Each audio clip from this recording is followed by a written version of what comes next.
डूंगरी बांध जो बन रहा है, कहते हैं पूरे ईस्टर्न राजस्थान की, दौसा की, आसपास के इलाकों की पानी की दिक्कत खत्म हो जाएगी। पर यहाँ पर बहुत सारी जमीन ली जा रही है, उस पर आपको क्या कहना है? हमारा पूरा क्षेत्र डूंगरी बांध के बिल्कुल जोर शोर से विरोध में है। अगर यहाँ डूंगरी बांध बनता है तो हमें यहाँ से पलायन करना पड़ेगा। ऐसी स्थिति में ना हम जानवर रख पाएंगे और हमारी खेती उजड़ जाएगी। अगर ये बनना पक्का हो जाता है तो आप लोग क्या करोगे? वो तो सरकार जहाँ करेगी, जैसे करेगी वैसे होगा। विरोध करेंगे हम तो, पुरजोर विरोध करेंगे। जिस जगह निर्माण चालू होगा वहाँ हम टेंट लगा देंगे, तंबू लगा के बैठ जाएंगे। जिस तरह देश में किसान आंदोलन हुआ था उसी तरह थम से पूरे किसान अपने मवेशियों को ले जाके और मैं टेंट लगा देंगे। हर गांव से तय कर लिया 100 आदमी रुटन के हिसाब से बैठे रहेंगे एडवांस में। किसी भी कंपनी, देसी या विदेशी कंस्ट्रक्शन कंपनी अगर यहाँ निर्माण करवाने का ठेका लेगी या वो यहाँ के स्थापित होगी तो पहले में तो हम उसे जो यहाँ स्थापित होने ही नहीं देंगे, लेकिन डूंगरी बांध नहीं बनने देंगे। डूंगरी बांध में आखिर लोगों को दिक्कत क्या हो रही है, इसको समझने के लिए हम डूंगरी बांध के प्रभावित क्षेत्रों से गुजर रहे हैं और उसी कड़ी में अब यहाँ इस क्षेत्र में आ चुके हैं जो मलारना डूंगरी गांव है। ये वही क्षेत्र है जहां पर कर्नल किरोड़ी सिंह बैंसला ने गुर्जर आरक्षण को लेकर बहुत बड़े बड़े आंदोलन किए थे। यही वो क्षेत्र है जहां पर प्रभावितों की संख्या जो है वो काफी है डूंगरी बांध से। इसके आगे जैसे जैसे जाते हैं और ज्यादा प्रभावित बढ़ते जाते हैं। डूंगरी बांध का विरोध जो है वो यहाँ पर काफी हो रहा है। हालांकि इस पूरे मसले में दो पक्ष हैं। एक पक्ष कहता है बांध बनना चाहिए, 17 जिलों को पानी मिलेगा। दूसरा पक्ष कहता है बन गया तो हमारा घर, हमारे खेत सब उजड़ जाएंगे, हम वो उजड़ने देंगे नहीं। ये लोग क्या कहते हैं, इनसे बात करते हैं। डूंगरी बांध जो बन रहा है, कहते हैं पूरे ईस्टर्न राजस्थान की, दौसा की, आसपास के इलाकों की पानी की दिक्कत खत्म हो जाएगी। पर यहाँ पर बहुत सारी जमीन ली जा रही है, उस पर आपको क्या कहना है? हमारा पूरा क्षेत्र डूंगरी बांध के बिल्कुल जोर शोर से विरोध में है और ये डूंगरी बांध की यहाँ कोई आवश्यकता नहीं थी।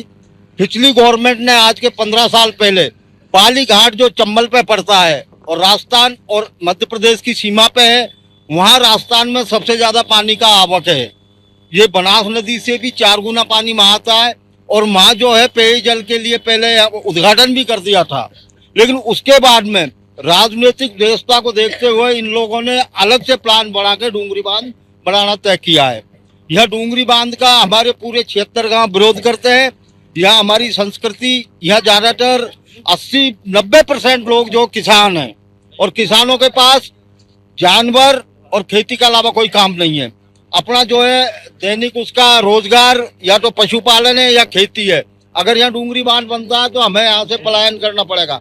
ऐसी स्थिति में ना हम जानवर रख पाएंगे और हमारी खेती उजड़ जाएगी। उसके अलावा हमारे यहाँ कई पौराणिक धार्मिक मंदिर, मस्जिद और भी स्कूल, खेल मैदान हमारे सब नष्ट हो जाएंगे। धंधा जाएगा, धर्मस्थल जाएंगे। और इनका कहना है आवश्यकता यहाँ थी नहीं, राजनीतिक द्वेषता से यहाँ पे लाया गया है, ये आरोप यहाँ पर लगा रहे हैं। आप एक बात बताइए, आप नेतृत्व भी करते हैं इस गांव का। अभी किरोड़ी लाल मीणा का कहना है कि भाई ये 76 गांव सब बकवास है, 17-18 गांव जा रहे हैं, इससे ज्यादा नहीं जा रहे, इससे ज्यादा जा भी नहीं सकते। और दूसरी तरफ से एक बात यह आ रही है कि विरोध वो लोग कर रहे हैं जिनकी खातेदारी की जमीन नहीं है। खातेदारी की जमीन उनको तो मुआवजा मिल जाएगा। कितनी सच्चाई है इस बात? देखिए साहब, ये तो रिटर्न में अभी कोई जैसे रिटर्न में तो है नहीं। कितने गांव जा रहे हैं, 76 जा रहे हैं या 16 जा रहे हैं, ऐसा हमारे पास तो रिटर्न में तो कुछ है नहीं। किरोड़ी लाल मीणा ने बयान दिया, वो डॉक्टर साहब ने दिया, वो सही, उनके सरकार के वो मंत्री उनके पास है। क्या ये बात सच है जो कि कहते हैं कि जो जमीन खातेदारी की है जिनके पास, उनको तो कोई दिक्कत नहीं, उनको मुआवजा मिल जाएगा। जो खातेदारी की जमीन पे नहीं है, सवायचक जमीन पे है, उनको दिक्कत हो रही है, सिर्फ उन्हीं को दिक्कत हो रही है, ऐसा बोला जा रहा है? नहीं नहीं साहब, ऐसी बात नहीं। आप जानते हो जो घर उजड़ता है, गांव उजड़ता है, तो सब लोगों को दिक्कत होती है। खातेदारी हो या सिवायचक हो या वैसे हो, सबको होती है। आप तो समझते हो सब पत्रकार। अच्छा, एक बात मुझे ये बताइए कि ये भी कहा जा रहा है कि अगर ये बन जाता है तो कुछ जमीन रणथंभौर अभ्यारण्य की भी जाएगी, कुछ जमीन केला देवी अभ्यारण्य की भी जाएगी। जानवरों को तकलीफ तो बताया ही था इन्होंने, जो जंगलात के कानून है उसका भी उल्लंघन होगा। क्या ये सब सच्चाई है? बिल्कुल सच्चाई है ये। उनकी जमीन जाएगी, जानवर भी नहीं रहेंगे, क्षेत्र कम हो जाएगा, पानी पानी रहेगा चारों तरफ। दूसरा ये बता रहे हैं कि खातेदारी है तो उसकी डीएलसी रेट ही दे रहे हैं ये। अगर ऐसा बताया करुणालाल जी ने कि भाई डीएलसी रेट है वो देंगे, डीएलसी रेट तो बहुत कम है। आज जमीन की वैल्यू कितनी है साहब? ये भी एक बड़ी समस्या है। तो मुआवजे को लेकर क्या कोई बातचीत हुई कि नहीं, डीएलसी बिल्कुल देंगे, ये देंगे? इस बांध को बनने ही नहीं दे रहे, बिल्कुल मरनी मारनी पे हैं। अभी पिछले गांव से हम बातचीत करके आए, उसमें कुछ लोगों का कहना था कि बीजेपी है वो तो हट से बनाएगी और कैसे भी बनाएगी, हम कितना भी विरोध करें फिर भी बनाएगी। आपको क्या लगता है? ये तो सोच है सब पब्लिक की, अपनी आपकी कैसी सोच है, मेरी कैसी सोच है, लेकिन जनमत का ध्यान रखना चाहिए। सरकार कोई सी भी हो, बीजेपी हो चाहे कांग्रेस, उनकी भावनाओं को ठेस नहीं बचे। अच्छा, आप मुझे बताओ कि ये सब जब हुआ, क्या आपसे विपक्ष का कोई नेता बात करने आया?